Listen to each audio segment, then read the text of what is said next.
Hi everyone, welcome to Trex Gaming. Today we are going to see if we can flip inscription materials into a profit with enchanting, and we are going to do this by Crafting a lot of honorable combatants' etched vessels and disenchanting them into veiled crystals. And important to know, these do not require expulsion to craft them.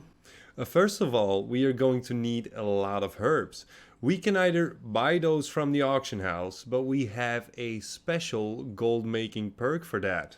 Yes, we have Savi, who farms everything we need. So for this test, we wanted to compare all the herbs. We are going to mill 1000 of each herb and 200 angerweeds. And with those pigments we receive, we are going to craft everything we need, and we are going to disenchant everything using the tools of the trade Iwen's enchanting rod, which gives you a lot of materials than disenchanting without it. We milled 1000 of each herb so we could compare which herb gives you the most crimson and viridescent pigments. Based on that, we can see which herb gives you the most profit out of it with bringing in the price of the herb. And don't forget, use a crafting enchant to craft ink faster afterwards. So, after all the footage and the rest of the explanation, we are going to show you, yes, another spreadsheet.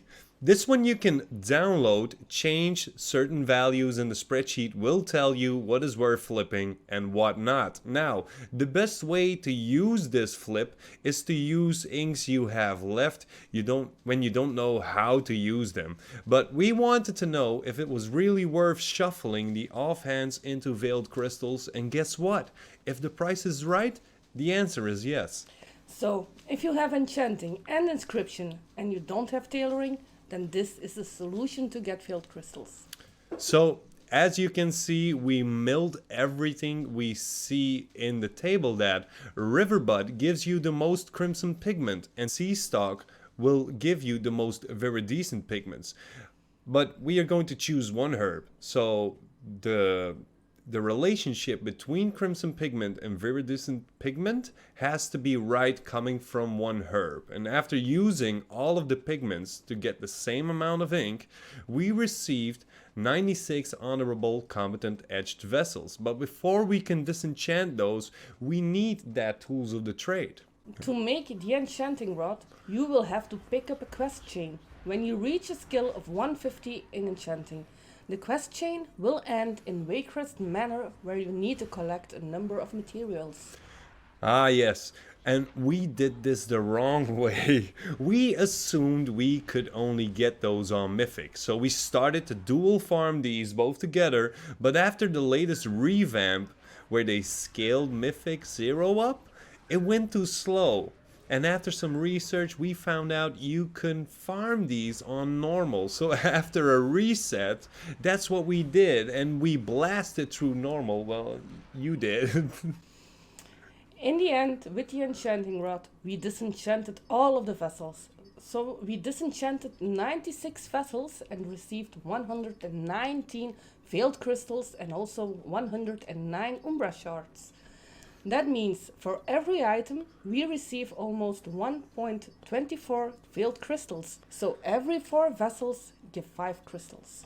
So here we are. This is the spreadsheet itself.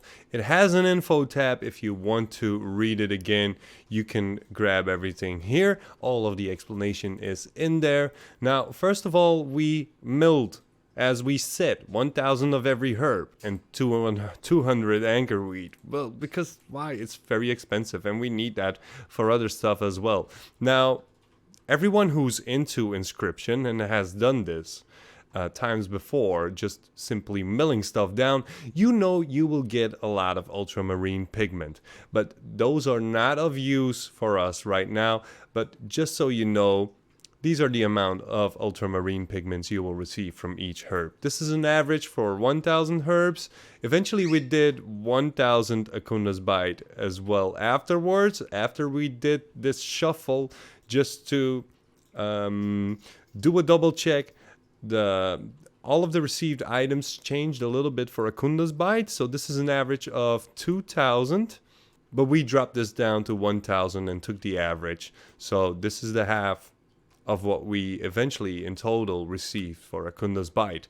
Now, as you can see, Crimson pigments, like we said before, Riverbud gives you the most, and for Viridiscent pigments, Stalk will give you the most.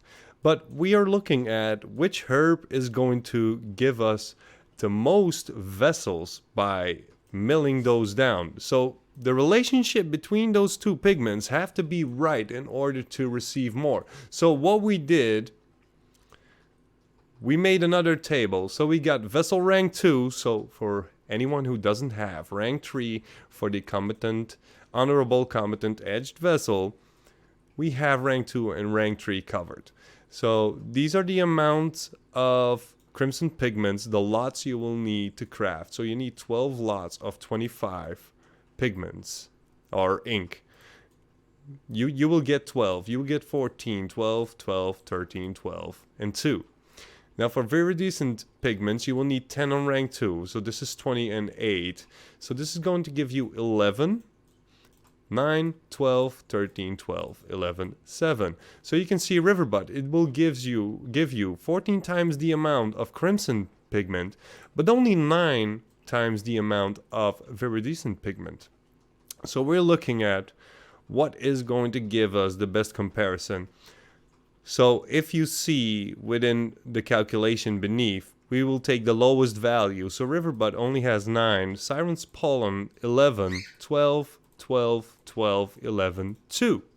On rank 3, we see that Siren's Pollen give us 14 times the amount for a vessel. 12 from Riverbud, 12 from Star Moss, 15 from Star Moss, 15 from Sea Stalk, 15 of Akunda's Bite, 13 for Winter's Kiss, and then 3 for Anchorweed. But this is 200.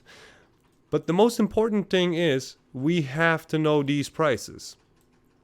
So what is the price going? What price is a vessel going to cost us? And this is multiplied by the ratio of 1.2396 for the extra veiled crystals you are going to receive. So what you can do and what is changeable within the spreadsheet. So if you mill down, let's say, okay, I got 5,000 Siren's Pollen, or somebody undercut the entire market and I just bought like 5,000 Siren's Pollen for like half of the price, and you mill everything down, you say, okay, that's 5,000 Siren's Pollen, I got an average of 820. Change this. If the average is higher or lower, change this. Same for viridescent pigment. So this will all be calculated. Everything is connected. You can see the cells within. You can see the cells for the calculation. In each cell, you are actually selecting. And that goes for everything. So you have this quantity, you get the veiled crystals. This is a ratio between those two. So what you can do, let's say, okay, you can decide Siren's Pollen, let's say the price is 10 gold market value. But you can buy 1,000 Siren's Pollen for 5 gold. You can see everything drop and it suddenly went profitable. So 10 gold, oh damn, I'm not going to use Siren's Pollen. You can do a quick scan of the auction house. Okay, I can get 1,000 Siren's Pollen for an average of 5 gold. Okay, now it's profitable. Let's say Anchorweed, for some reason silly, or you are on one of those servers where those multi-boxers get like crazy amounts of Anchorweed and the price has dropped so far over time, so you can drop these, and even less. Let's say even less. Well, no, you're not gonna reach it. It doesn't matter. But or you're going to use the 100% market value. You also have to change the price for the veiled crystals. Let's say you're on an insane server, and it costs you 800 for a veiled crystal. You can use the market value. You can use the lowest value on the auction house. Or let's say I want veiled crystals for me to be able to be competitive. I want them to cost a maximum, well, let's see, of 150 gold. See? Riverbud on our price will give you profit. And also Akunda's Bite. So let's put all herbs at 5 gold.